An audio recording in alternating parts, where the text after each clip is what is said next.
एक सैयद साहब लिखते हैं कि एक बादशाह अपने सिपाहियों के साथ शिकार के लिए निकला। दोपहर के वक्त वो पहाड़ के दामन में खाना खाने बैठा ही था कि अचानक एक शाहीन झपटा और बादशाह के सामने रखा हुआ भुना हुआ मुर्ग उठाकर उड़ गया।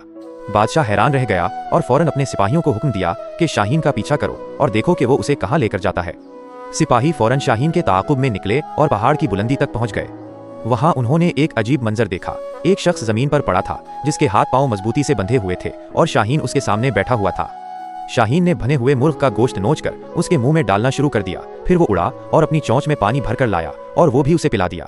सिपाही उस शख्स के पास पहुंचे, उसे खोला और पूछा कि तुम यहाँ कैसे आए।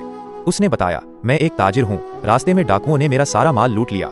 वो मुझे कत्ल करना चाहते थे, लेकिन मेरी इल्तिजा पर उन्होंने मुझे मारा नहीं बल्कि उस पहाड़ पर लाकर हाथ पांव बांधकर छोड़ दिया।